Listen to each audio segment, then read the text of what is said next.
আসসালামু আলাইকুম। আজকে আমি আমার নানাকে কিছু প্রশ্ন জিজ্ঞেস করব। আমি দেখতে চাই সে কতটা বুদ্ধিমান। বাবা, কি প্রশ্ন?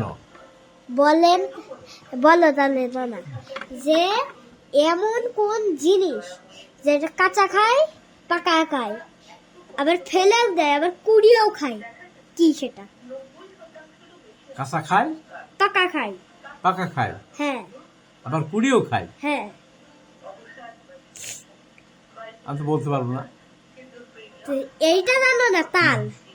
ও, তাল কুড়িয়ে খায়। ও, তাই তো, হ্যাঁ, তাই তো। তাল খাওয়ার পরে হ্যাঁ, কাঁচা খায়, পাকা খায়, আচ্ছা আচ্ছা। দিয়ে সেটা আবার ভিতরে যে বিচিটা থাকে ওটাকে কয়দিন জমতে দেওয়া হয়, কি পচতে দেওয়া হয়। ওটা পচার পরে ওটাকে কেটে আচ্ছা ওর মধ্যে থেকে একটা শাক তৈরি করে ওইটা খাওয়া হয়। আচ্ছা আচ্ছা আচ্ছা। খুব সুন্দর প্রশ্ন, আমি পারলাম না। খুব সহজ প্রশ্নটা। আচ্ছা, এবার জিজ্ঞেস করবো আমি।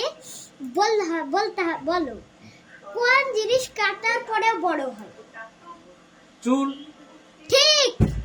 হ্যাঁ, হ্যাঁ। চুল কাটার পরে বড় হয়। এমন কোন জিনিস যেটা ওপর দিয়ে উড়ে যায়, কিন্তু নদী দেখলে নদী মাছ দেখলে সে নিচে নেমে আসে? এমন কোন পশু?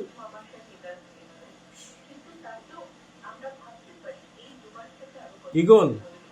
ভুল। মাছ দেখলে কোন পশু নেমে আসে? পাখি। বক। বক।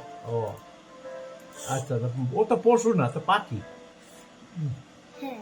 আর বললো এবার, এমন কোন জিনিস যেটা কাটার পরে বড় হয় ঠিকই, কিন্তু একটা স্টাইলও করা যায় সেই জিনিসটা? চুল। হ্যাঁ, দুটো সঠিক উত্তর। আজকের মতো এইটুকুই থাক, এরপরে দেখবো আর কি কি হবে।